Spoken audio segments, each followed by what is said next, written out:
अंतस्थ व्यंजन, ऊष्म व्यंजन और संयुक्त व्यंजन। संयुक्त व्यंजन में छ, र, य हो गया था, ये श्र बचा हुआ था। श्र में स और र है।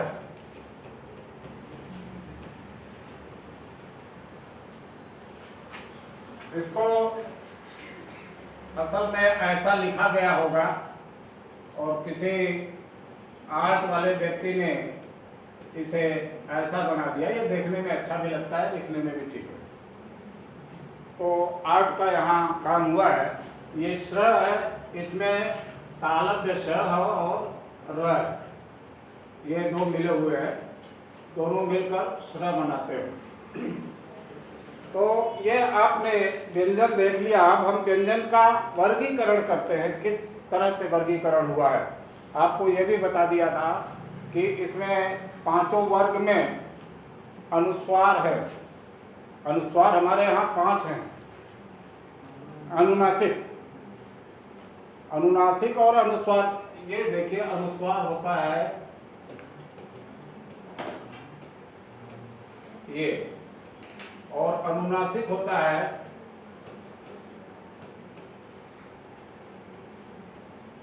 ये। तो हमारे यहाँ जो अनुस्वार है वो 5 हैं। अंक की जगह पर 5 व्यंजन हैं। जो पांचों वर्ग के अंतिम वर्ण हैं वो पंचमाक्षर कहे जाते हैं। पंचमाक्षर या 5वां वर्ण भी कह लीजिए, और 5 हैं भी, इसलिए पंचमाक्षर कहा जाता है। उसका प्रयोग किस तरह से होता है यह भी हमने बता दिया था, मालूम है ना। जैसे दिनांक हमने लिखा था, दिनांक आप ऐसा भी लिख सकते हैं और दिनांक आप ऐसा भी लिख सकते हैं। तो इसके अनुस्वार की जगह पर ये पंचमाक्षर कैसे आते हैं। अब जो आपने देखा ना, दिनांक मतलब न और क के बीच में इस अनुस्वार का उच्चारण हो रहा है। तो अनुस्वार के बाद वाला जो वर्ण होता है उसी वर्ण के वर्ग का 5वां अक्षर अनुस्वार की जगह ले लेता है। यहाँ क है, कवर्ग का 5वां व्यंजन न आ गया। तो ये सभी पर लागू होता है, सभी वर्गों में। ठीक है, यहाँ तक बात समझ में आ गई है। घोषत्व के आधार पर 2 भेद किए गए हैं। आपने देखा स्वर सभी घोष हैं, लेकिन व्यंजन में घोष और अघोष दोनों हैं। हर व्यंजन का, हर वर्ग का प्रथम, द्वितीय,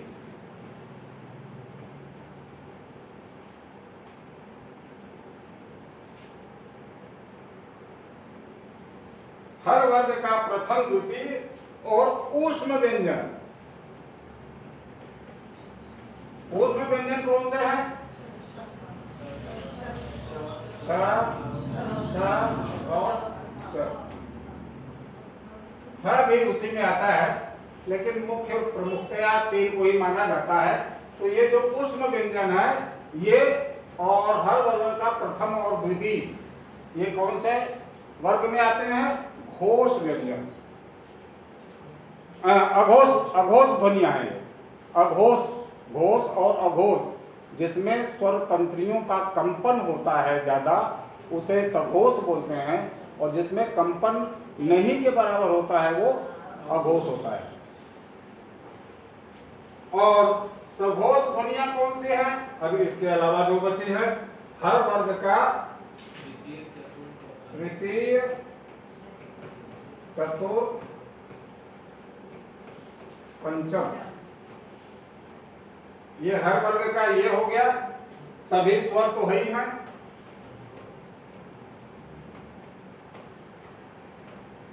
सभी स्वर और अंतस्थ व्यंजन, अंतस्थ व्यंजन कौन से हैं? य, र, ल, व। य और व को अर्ध स्वर माना जाता है। कहीं मैं पढ़ रहा था ह को भी अर्ध स्वर माना गया है, और मुझे लगता है कि उनका लिखना सही भी है। वैसे सामान्यतः य और व को ही अर्ध स्वर माना जाता है। ह को इसलिए कह सकते हैं कि हमने देखा है कि स्वर के उच्चारण में कहीं अवरोध नहीं होता है। ह का भी उच्चारण करते हैं तो कहीं अवरोध नहीं होता। ह स्वर तंत्रियों में कहीं अवरोध उत्पन्न नहीं होता, इसलिए अगर उसको भी अर्ध स्वर की श्रेणी में ले लिया गया है तो कहीं से ऑब्जेक्शन करने लायक नहीं है।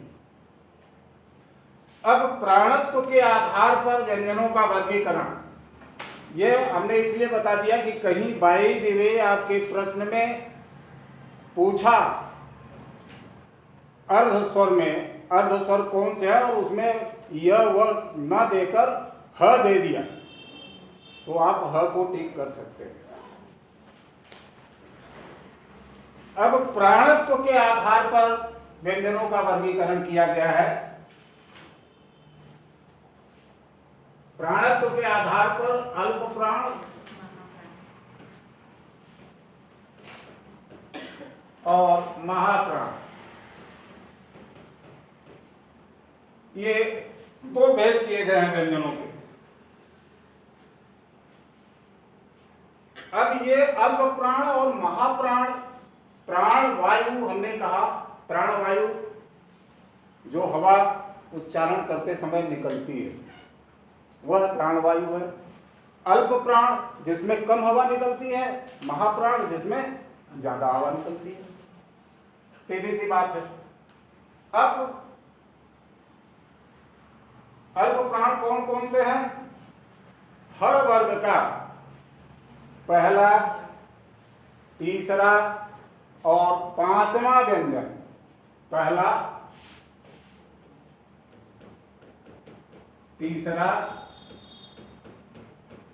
और पांचवा, हर वर्ग का पहला, तीसरा और पांचवा व्यंजन अल्प प्राण है। महाप्राण फिर कौन से हुए? दूसरा और चौथा, दूसरा और चौथा वर्ण जो है महाप्राण होगा। आप उच्चारण करके देख लीजिए। क कहने में ज्यादा प्राणवायु नहीं निकलती, लेकिन जब आप ख कहते हैं तो ज्यादा निकलती है। ग कहते हैं तो कम निकलती है, लेकिन ख कहते हैं तो ज्यादा निकलती है। म कहते हैं तो कम निकलती है। तो ये प्राणत्व के आधार पर वर्गीकरण हुआ है, अल्प प्राण और महाप्राण।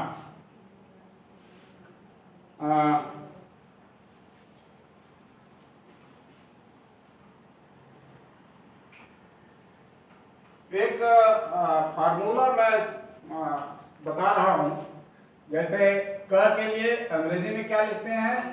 के, और ख के लिए के, ग के लिए जी और घ के लिए जी एच। तो ये जी एच जिसके साथ लगा है, न के लिए तो यन से काम चल जाता है, अंग्रेजी में तो यन ही सबके लिए है। तो जिसके साथ यच नहीं है वह अल्प प्राण है, और जिसके साथ यच लगा है वो महाप्राण है। अब ऐसा नहीं किसी के साथ यच लगा है च लिखने में तो इसे भी महाप्राण कह दें। यह मूलतः च जो है सी एच से ही बनता है, लेकिन जब छ लिखेंगे तो सी डबल एच हो जाता है। ये एडिशनल एच है, इसलिए महाप्राण यहाँ ये होगा।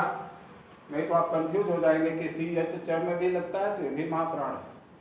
तो ये यहाँ पर लागू नहीं होता, बाकी पूरी वर्णमाला में ये लागू होता है। जिसके साथ यच लगा होता है वो महाप्राण होता है।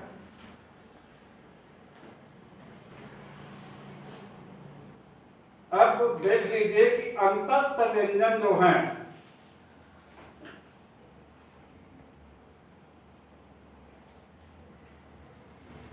द्विगुण व्यंजन बता दिए।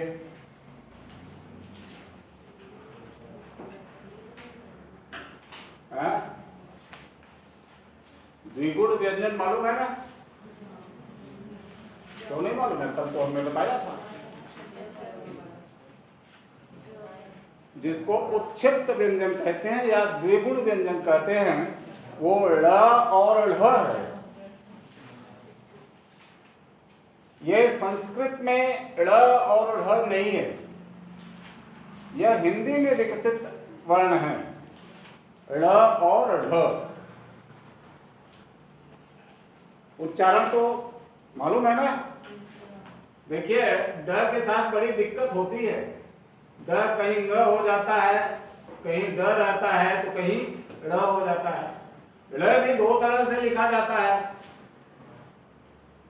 ये ड़ है और ये ण है। ये पांचवा व्यंजन है ट वर्ग का, ये नहीं है।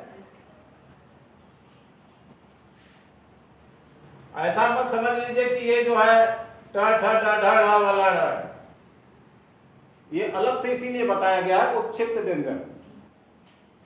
अगर आपको देखिए, अगर गुण लिखना है और इसकी जगह आपने ऐसा लिख दिया तो अर्थ में अंतर हो जाएगा। इस गुण का मतलब क्या है? खाने वाला गुण, और ये विशेषता, तो फर्क पड़ जाता है। इसलिए देखिए, हिंदी में अगर अपनी हिंदी सुधारनी है तो उच्चारण आपको ठीक ठीक करना होगा, क्योंकि हिंदी में हम जो बोलते हैं वही लिखते हैं और वही पढ़ते हैं। अंग्रेजी जैसा नहीं है। अंग्रेजी में तो लिखते हैं वाल्क और पढ़ते हैं वॉक, लिखते हैं नॉलेज, के से शुरू होता है, पढ़ते हैं नॉलेज। उनसे पूछिए कि वो यल और के कहाँ गए, तो बोलते हैं साइलेंट हो गए। जब साइलेंट ही है तो उनको लिखने की क्या जरूरत है भाई। लेकिन यहाँ सब हर वर्ण बोलते हैं, कहीं साइलेंट नहीं होता हिंदी में। तो आप अगर सही सही उच्चारण करेंगे तो सही सही लिखेंगे भी, सही सही पढ़ेंगे भी। तो इस तरह से हम देखते हैं कि हिंदी में कुल 52 वर्ण माने जाते हैं। 52 वर्ण या अक्षर, वर्ण ही अक्षर है। ऐसा वर्ण बोलने से आप ये मत समझ लीजिए, कहीं अक्षर पूछ दिया कि जिसका क्षरण न हो उसे क्या कहते हैं, तो अक्षर कहेंगे, वर्ण नहीं कहेंगे। लेकिन दोनों है एक ही। तो पांचों वर्ग के 25 व्यंजन हो गए। पहले तो 13 स्वर हो गए। पारंपरिक रूप से 52 वर्ण है, इसलिए उसे पारंपरिक रूप से जो स्वर हैं उन्हें भी लेना पड़ेगा। 2 उच्छिष्ट, 8 अंतस्थ और ऊष्म, 4 संयुक्त व्यंजन। देखिए कुल कितने हो गए भाई? 8 4 12 2 14 13 27 5 32 20 52। तो इस तरह से 52 वर्ण टोटल होते हैं। अब आप देख लीजिए उच्चारण स्थल कितना वैज्ञानिक है हमारी लिपि, जिसमें इस तरह का वर्गीकरण किया गया है। कवर्ग जो है, कवर्ग का उच्चारण कहां से होता है? कंठ से होता है, और इसलिए इसे कहते हैं कंठ्य।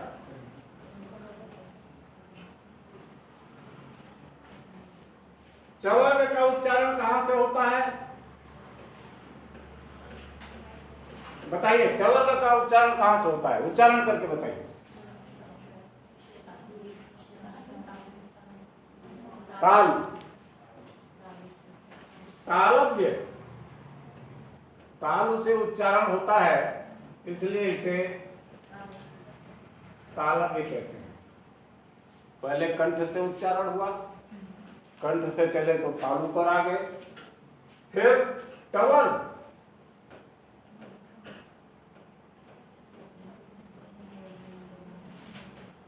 मूर्धा जिसको मूर्धन्य कहते हैं, ट ठ ड ढ ण, कंठ, ताल, मूर्धा, धीरे धीरे कंठ से आगे की ओर आ रहे हैं। फिर तवर्ग, तवर्ग का उच्चारण कहां से होता है?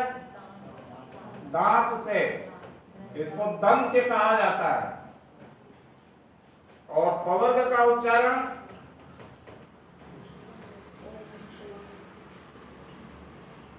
ओठ से, इसे ओठ से कहा जाता है।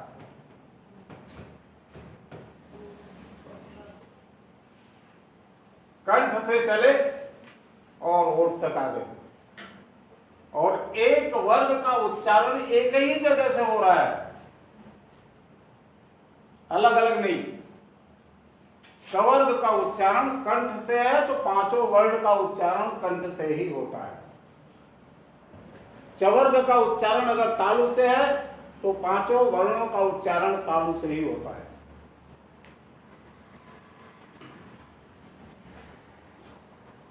और प्रत्येक वर्ग का पांचवा वर्ण नासिक्य कहलाता है, ये तो आपको पता ही है।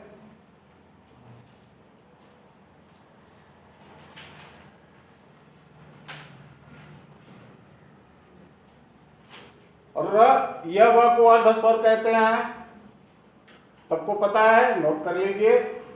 र को लुंठित ध्वनि कहते हैं। र, जब र का उच्चारण करते हैं तो र मसूड़े से लग के लुढ़कता है, इसलिए इसको लुंठित वर्ण कहते हैं। र, र उच्चारण करके देखिए, जिह्वा का अगला भाग थोड़ा सा लुढ़कता है, र।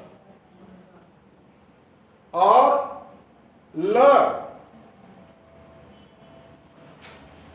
ल जाकर मसूड़े से चिपकता है, जिह्वा का अग्रभाग, और अगल बगल से हवा निकल जाती है, इसलिए उसे पार्श्व ध्वनि कहते हैं। पार्श्विक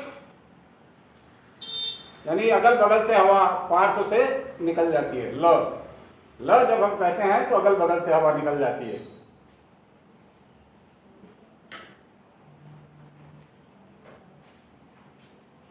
बाकी श,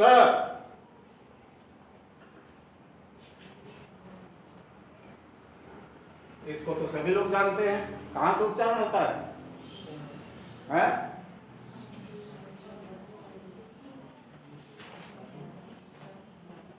श का उच्चारण कहां से होता है? अरे तालु से होता है भाई, तालव्य श ही बोलते हैं उसको। आप शकर पे श पढ़े हैं इसलिए दिक्कत हो रही है।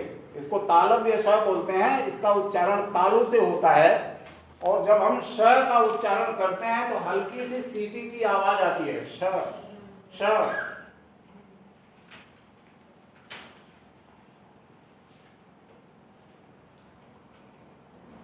ये तालु का जो उभरा हुआ भाग है वहां से उच्चारण होता है श श। और ये जिसको आप सरौता के स कहते हैं, इसको षटकोण का स बोलते हैं, इसको सरौता के स कहते हैं। इसका उच्चारण जो है दांत और मसूड़े के पास से होता है। स उच्चारण करके देख लीजिए, दांत और मसूड़ा जहां दोनों का संगम है वहां से उच्चारण होता है, इसलिए वर्त से इसको कहते हैं। दंत मूल। और ह का उच्चारण जो होता है वह स्वर यंत्रीय कहा जाता है, यानी स्वर यंत्र जो यहाँ गले में स्थित होता है वहीं से उसका उच्चारण होता है, ह। तो इसलिए उसको स्वर यंत्रीय कहा जाता है। देखिए उच्चारण से संबंधित प्रश्न भी आते हैं, आपको मालूम होना चाहिए।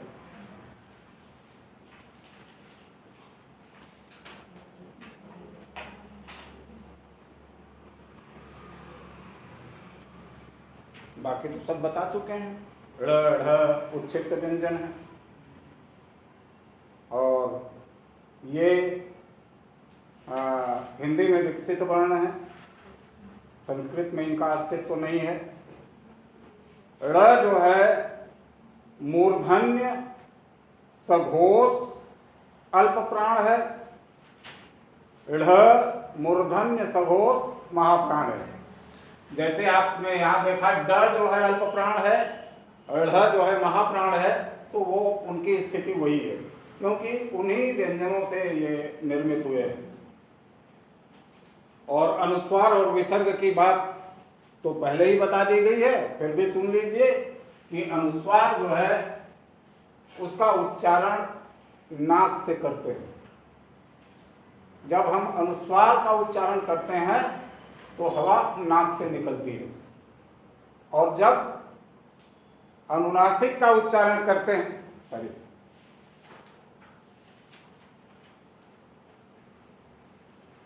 अनुस्वार अनुनासिक का उच्चारण जब करते हैं तो हवा नाक और मुंह दोनों से निकलती है। एक ही उदाहरण से देख लीजिए, चांद,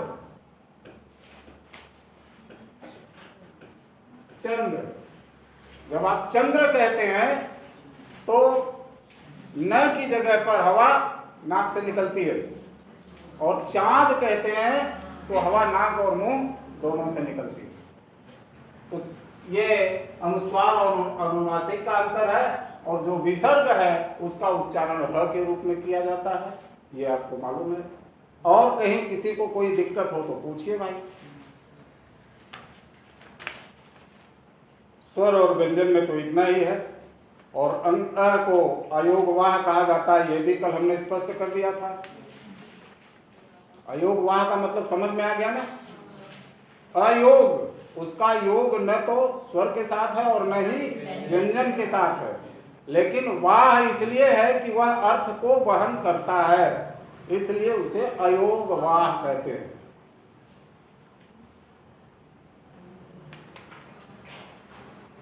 तो कैसे करते हैं भाई? क्या अर्थ का वहन कैसे करते हैं? अर्थ का वहन? और ये आप देख रहे हैं, चंद्र जब कहते हैं तो यहां न का जो प्रयोग हुआ है ये अर्थ दे रहा है कि नहीं दे रहा है? न के योग से ही तो चंद्र बना। अर्थ का वहन मतलब कोई एक वर्ण अर्थ का वहन नहीं करता है। वर्णों का जब समूह शब्द का रूप लेता है तभी अर्थ का वहन करता है।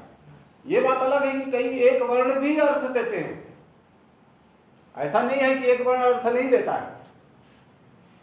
जैसे न का ही प्रयोग करके देख लीजिए। हमें निश्चित करना है चाय पीने चलेंगे ना,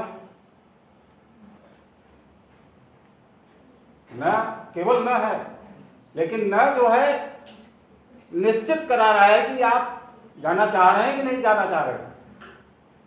चलेंगे ना, वो बड़े आत्मविश्वास के साथ कह रहा है कि मैं बोलूंगा तो चल देंगे, चाय पीने चलेंगे ना। या क का अर्थ पृथ्वी होता है, और ख का अर्थ आकाश होता है। खग, ख मतलब आकाश, ग मतलब गमन करने वाला, आकाश में गमन करने वाला। खग माने पक्षी। ये रूढ़ अर्थ है पक्षी, लेकिन आकाश में जो भी गमन करता है वो खग है, चाहे वो हवाई जहाज हो, चाहे हेलीकॉप्टर हो, चाहे जो। तो आकाश में गमन करने वाला खग है, लेकिन खग जो है रूढ़ हो गया है किसके अर्थ में? पक्षी के अर्थ में।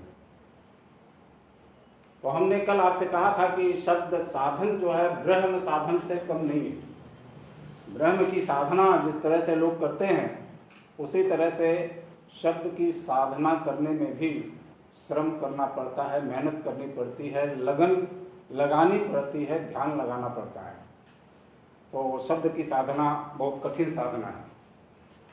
अब इसके साथ आपको पढ़ना है लिंग और वचन।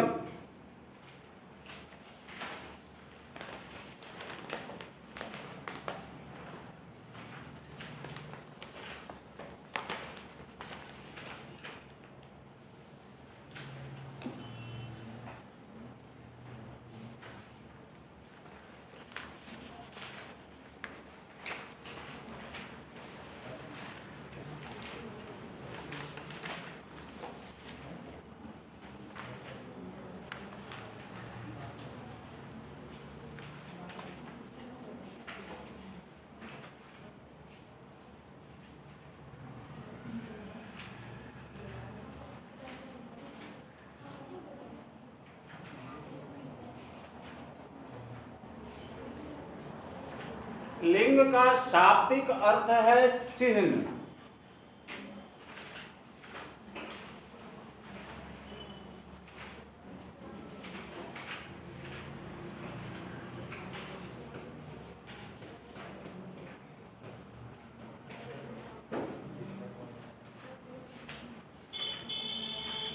चिन्ह, चिन्ह नहीं।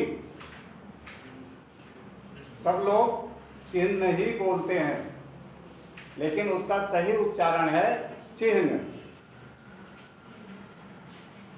ह में ना लगा हुआ है।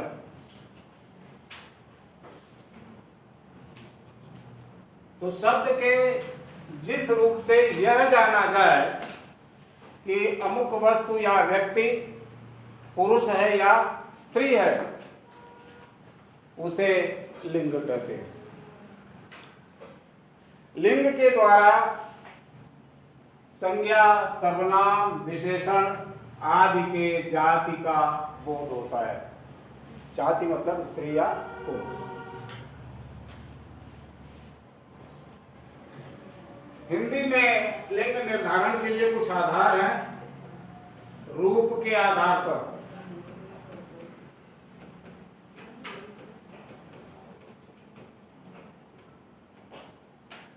प्रयोग के आधार पर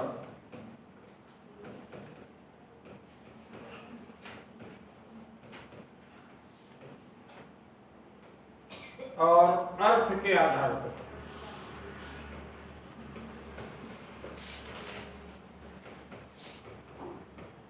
ये तीन आधार हैं जिनसे लिंग का निर्धारण होता है।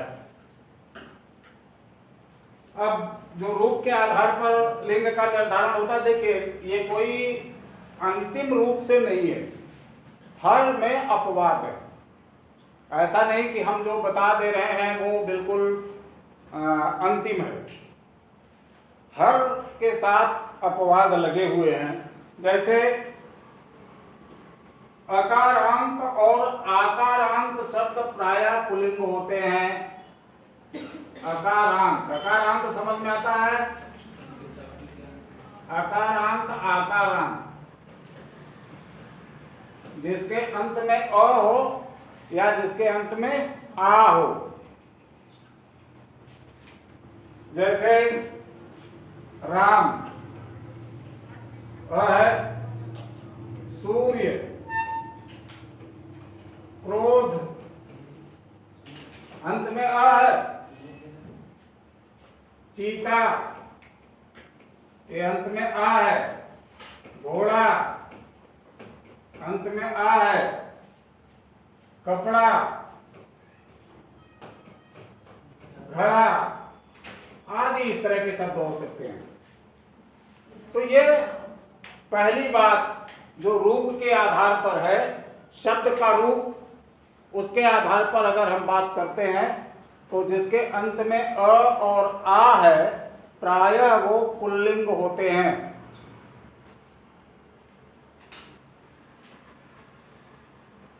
जिसके अंत में त्व, व, य, जिसके अंत में त्व,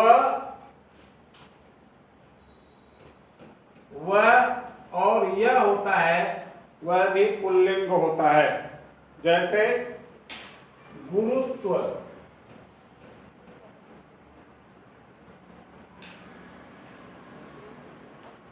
गौरव, शौर्य, ये पुल्लिंग है। अब आपने यहां देखा आज इसके अंत में, इसका हम पहले ही बता दे रहे हैं।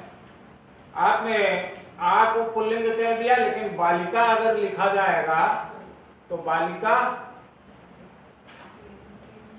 स्त्रीलिंग है। यहां भी आकारांत है, बालिका के अंत में भी आ है। इसका मतलब ये नहीं कि यह भी पुल्लिंग होगा। तो हर जगह आपको जो अपवाद मिलेगा, जिन शब्दों के अंत में पा, पन, आव, आवा, खाना, ये जुड़े होते हैं, वो भी प्रायः पुल्लिंग होते हैं। जैसे बुढ़ापा, बचपन,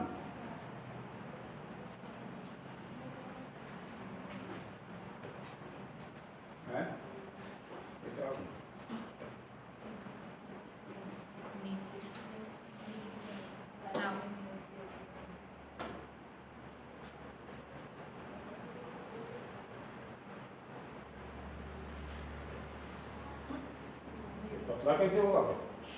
उसी में से हैं? उसके बगल वाला पेन सर। हाँ ये वाला? हाँ हाँ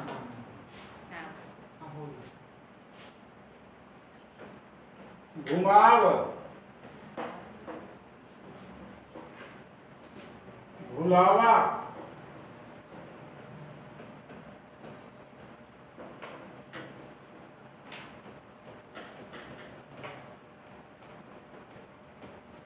पागल खाना, ये जिनके साथ लगे हुए हैं वो प्रायः पुल्लिंग होते हैं। ये तो पुल्लिंग के 3 फार्मूले हो गए। जिन शब्दों के अंत में अ और आ हो, जिन शब्दों के अंत में त्व, व और य हो, और जिन शब्दों के अंत में पा, पन, आव, आवा और खाना जुड़ा हो, ये शब्द प्रायः पुल्लिंग होते हैं।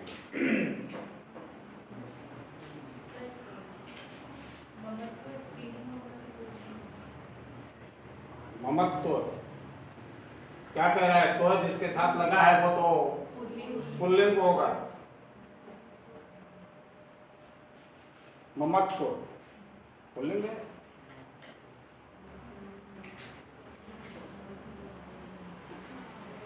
ये होता क्या है असल में, हम जब व्यवहार में लाते हैं शब्दों को तो धीरे धीरे वो अभ्यास में आते हैं। केवल एक सूत्र पकड़ के हम ये नहीं कह सकते कि ये पुल्लिंग है या स्त्रीलिंग है।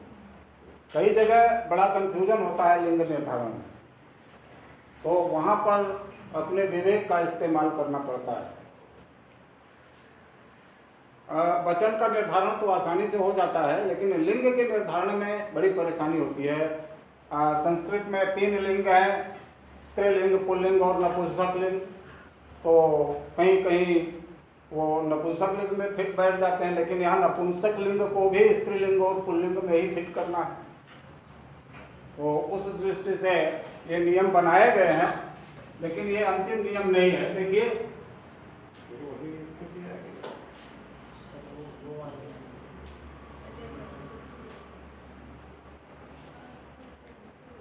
सब पेन लिखेंगे कोई हैं? किसको? नहीं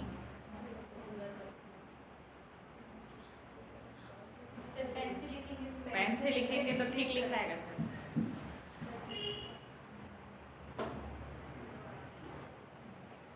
अब स्त्रीलिंग की बात करते हैं रूप के आधार पर। स्त्रीलिंग का निर्धारण कैसे होता है? रूप का मतलब शब्द के आधार पर ना, ये रूप से आप जो है कंफ्यूज मत होइए। आकारांत शब्द स्त्रीलिंग होते हैं। संस्कृत में तो एक ही फार्मूला है कि आकारांत जितने हैं वो स्त्रीलिंग होते हैं, लेकिन हिंदी में आपने देखा आकारांत पुल्लिंग भी है और आकारांत स्त्रीलिंग भी है। आकारांत मतलब जिनके शब्द में आ हो, अंत में आ हो।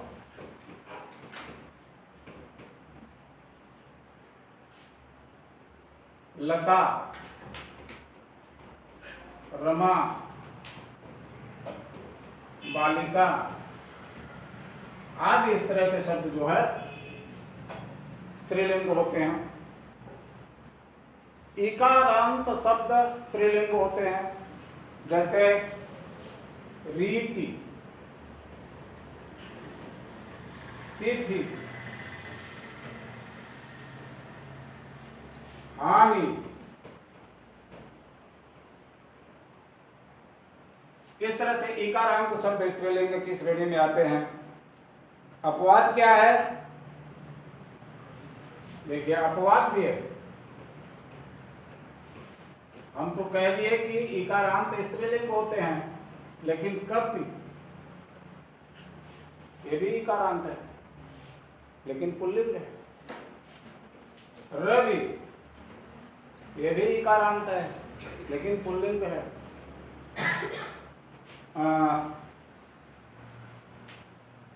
कवि ये भी इकारांत है लेकिन पुल्लिंग है। इसी तरह से मुनि ये भी इकारांत है लेकिन पुल्लिंग है। तो इसके अपवाद भी हैं। कवि का स्त्रीलिंग क्या होगा? कवियत्री हाँ? कवियत्री कवियत्री कवियत्री होता है। वो सही बोल रहे हैं।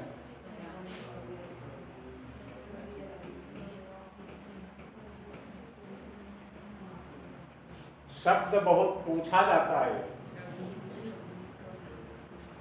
कवि का स्त्रीलिंग कवयित्री है। सही उच्चारण करेंगे तब आप सही लिख पाएंगे, नहीं कवित्री बोलते रह जाएंगे।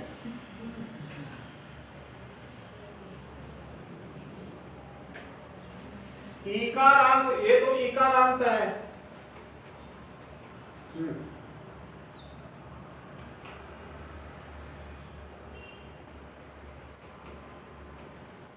इकारांत जिसके अंत में दीर्घ ही हो, जैसे नदी,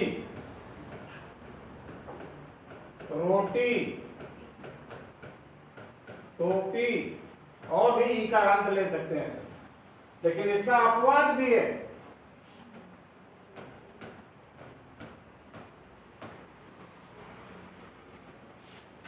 हाथी, हाथी का स्त्रीलिंग क्या होता है? हाँ?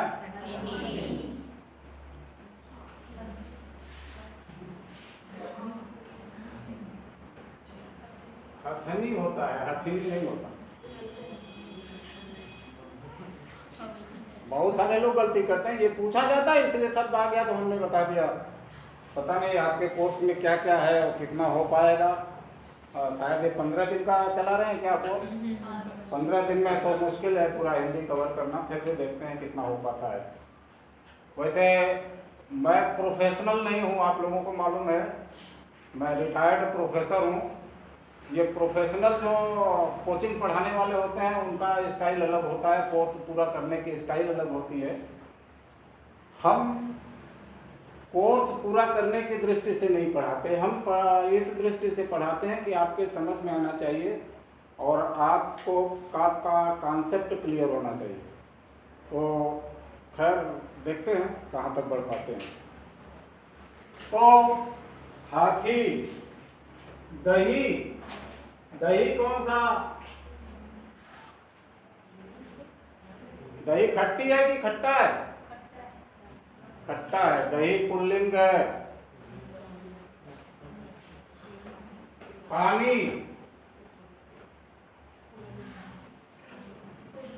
पुल्लिंग है। तो ये देखिए, इकारांत शब्द स्त्रीलिंग होते हैं लेकिन अपवाद भी है, इकारांत पुल्लिंग भी होते हैं।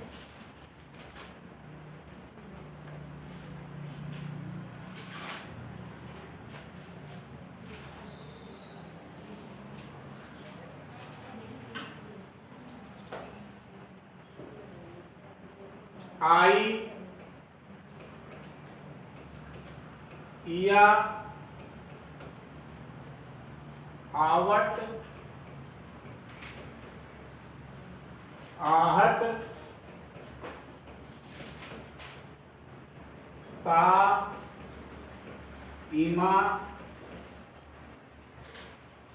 ये प्रत्यय जिसके अंत में लगे होते हैं वो प्रायः शब्द स्त्रीलिंग के होते हैं। जैसे पढ़ाई,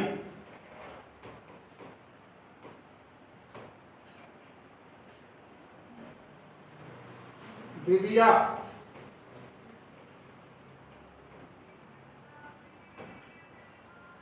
दिव्या में ईया प्रत्यय लगा हुआ है, पढ़ाई में आई प्रत्यय लगा हुआ है। मिलावट,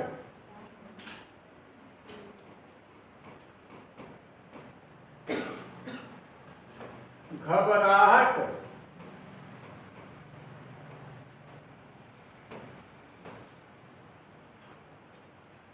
सुंदरता,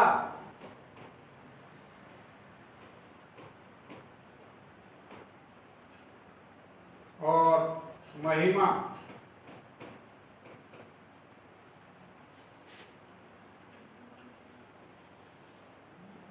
सुंदरता का प्रयोग कई बार लोग गलत करते हैं, सौंदर्यता लिख देते हैं।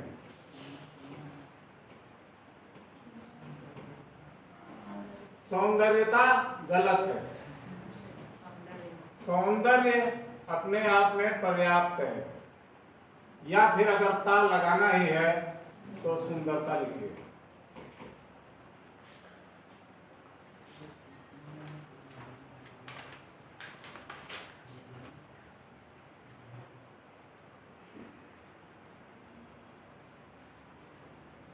स्त्रीलिंग के और प्रत्यय हैं। आपने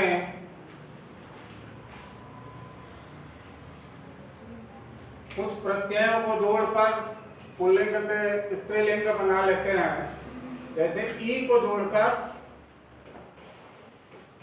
बड़ा से बड़ी, बड़ी खाने वाली नहीं, छोटा से छोटी, भला से भली। तो इस तरह से ई प्रत्यय लगाकर भी स्त्रीलिंग बनाया जाता है। इसी तरह इनी,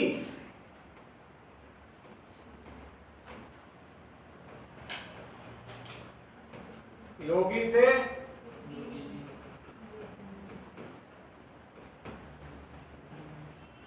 कमल से, कमल से क्या बनेगा? हैं? खड़े होकर बोलो। कमलिनी सर, कमलिनी। हाँ, कमलिनी। सही उच्चारण करना सीखो, कमलिनी नहीं, कमलिनी। बैठिए।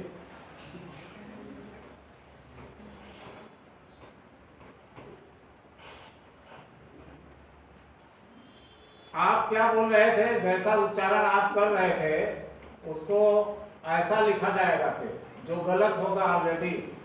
कमलिनी, कमलिनी। ह्रस्व के उच्चारण में कम समय लगता है, दीर्घ के उच्चारण में उसका दुगुना समय लगता है। कमलिनी। ल के ली के उच्चारण में कम समय लगेगा, नी के उच्चारण में ज्यादा समय लगेगा। कमलिनी।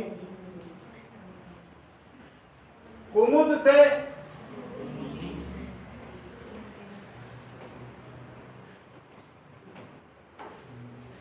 कौन बताएगा?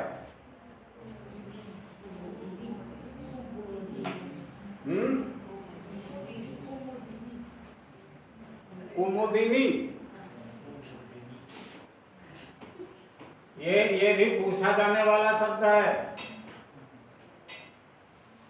कुमुदिनी।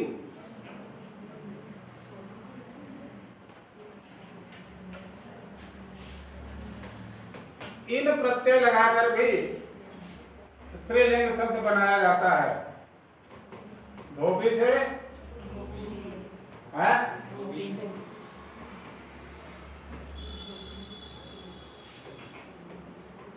देखो भाई, कोई अगर हो उस जाति से तो बुरा नहीं मानेगा, ये तो किताब में लिखा हुआ, मैं क्या बताऊं।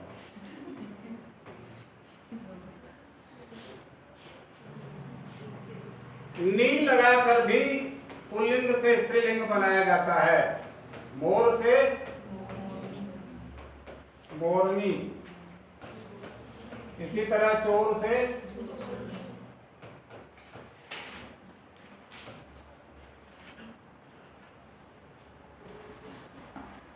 आनी लगाकर भी स्त्रीलिंग बनता है।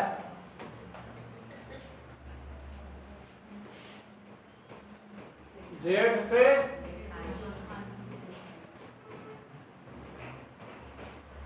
देवर से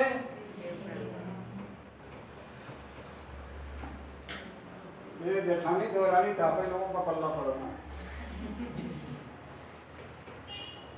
आइन लगाकर भी बनता है ठाकुर से ठकुराइन।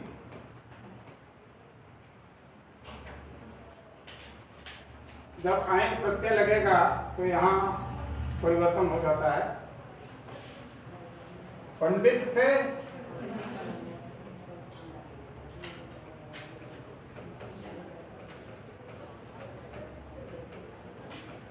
पंडिताई। इसी तरह से इया प्रत्यय लगाकर भी स्त्रीलिंग बनाया जाता है। बेटा से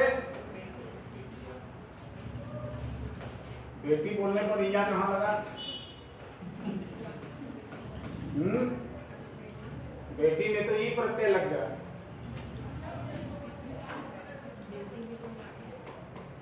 लोटा से लोटिया। तो ये प्रत्यय है जिन्हें लगाकर पुल्लिंग से स्त्रीलिंग बनाया जाता है। ये आपने देखा रूप के आधार पर इतने तरह से लिंग का निर्धारण होता है और कुछ के साथ अपवाद भी हैं जिन्हें आप ध्यान में रखिएगा। अब प्रयोग के आधार पर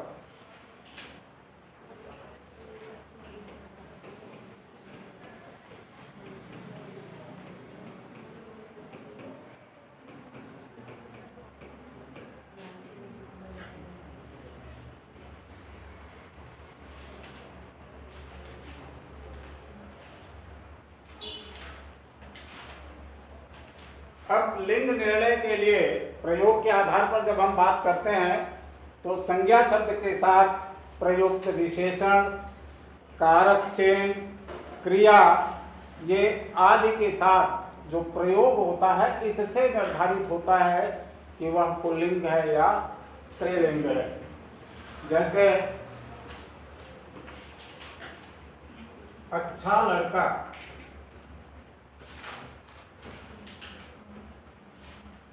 लड़का पुल्लिंग है इसलिए विशेषण भी पुल्लिंग है। अच्छी लड़की,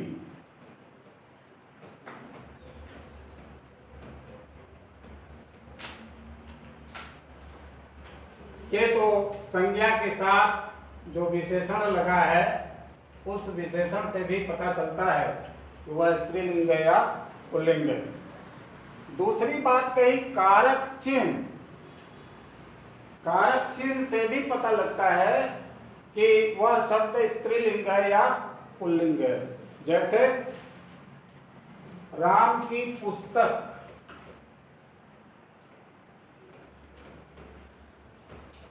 पुस्तक का क्या लिंग है?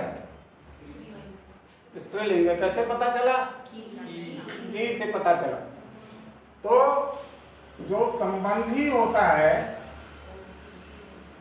संबंध कारक के चिन्ह का के की, ठीक है, जो संबंधी होता है उसके लिंग के आधार पर संबंध वाचक जो शब्द है उसका प्रयोग किया जाता है। राम की पुस्तक,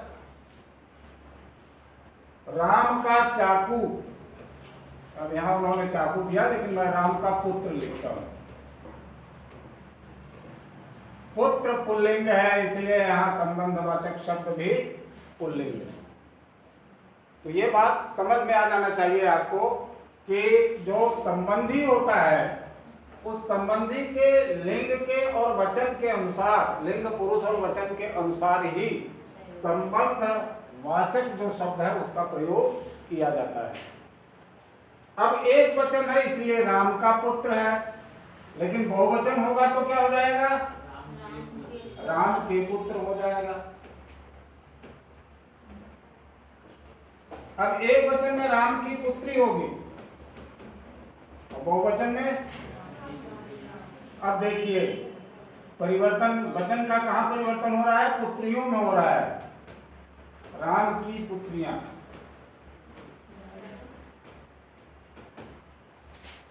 यहां केवल के से काम चल गया, के ही वचन का निर्धारण कर दे रहा है, लेकिन यहाँ की जो है बहुवचन में प्रयुक्त नहीं होता, इसलिए उस संबंधी को ही बहुवचन में लाना पड़ रहा है। बात समझ में आ रही है ना?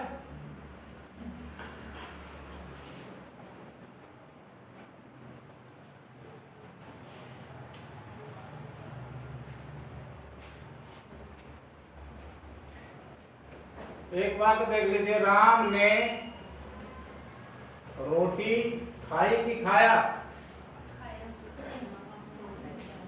है? खाया क्यों हुआ?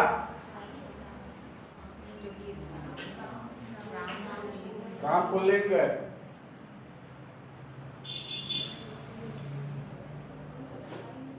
अगर कर्ता के साथ परसर्ग लगा हो, परसर्ग मतलब समझते हैं?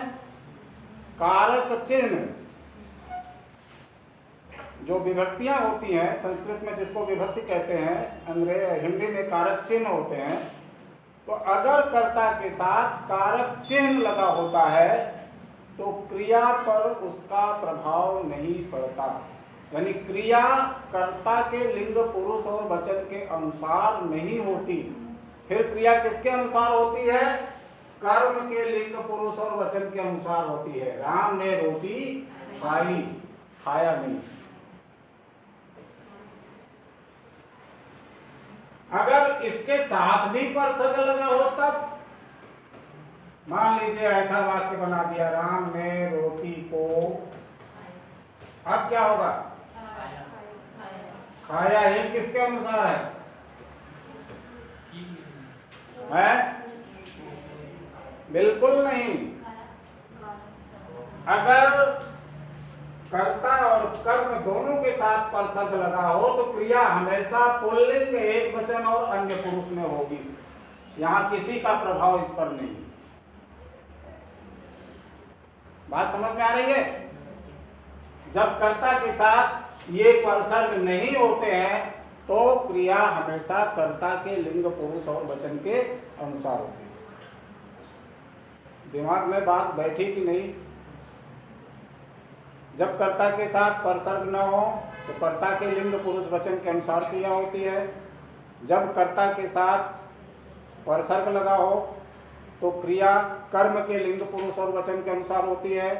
जब कर्ता और कर्म दोनों के साथ लगा हो तो क्रिया हमेशा अन्य पुरुष, पुल्लिंग और एक वचन में होती है। ठीक है?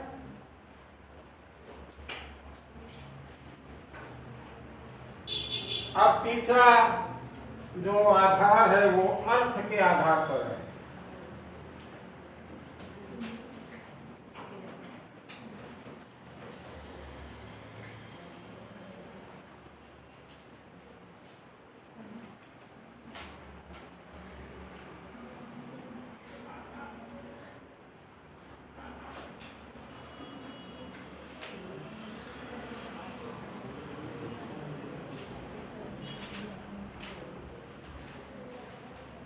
जैसे अर्थ के आधार पर, अर्थ की दृष्टि से समान अर्थ होता है, लेकिन लिंग की दृष्टि से भिन्न होते हैं। जैसे कवि,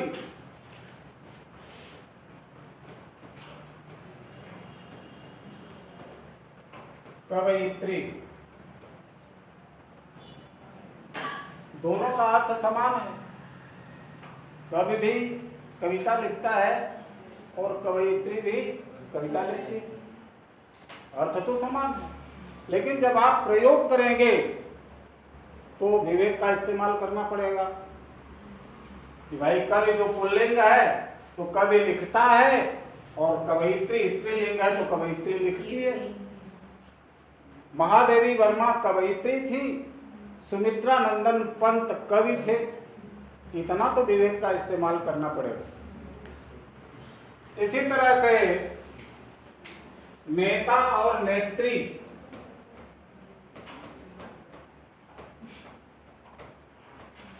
नेता भी वही काम करता है, नेत्री भी वही काम करती है। लेखक और लेखिका, इस तरह से बहुत शब्द हैं।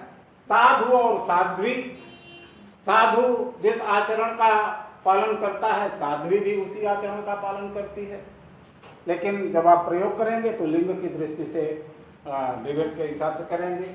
महान और महती, आपकी महान कृपा होगी, वाक्य सही है।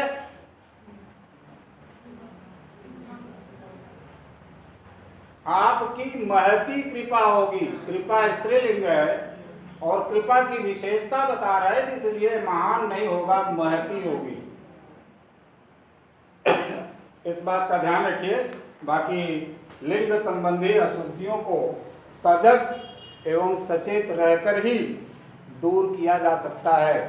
केवल ब्लैक बोर्ड पर पढ़ने मात्र से काम नहीं चलता, या कुछ नियमों सिद्धांतों को जान लेने भर से काम नहीं होता है।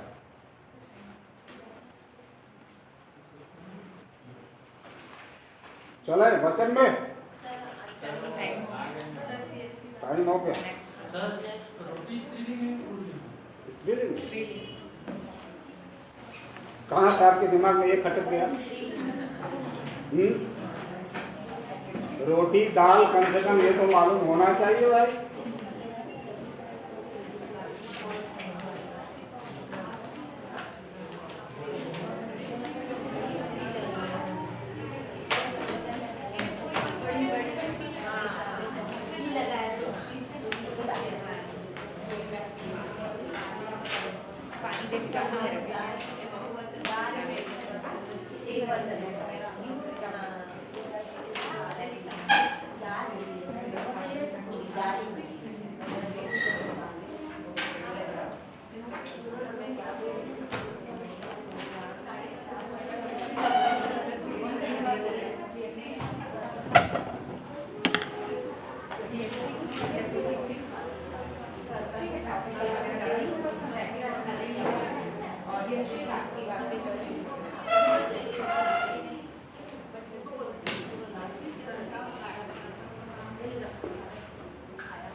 अच्छा ये रिकॉर्ड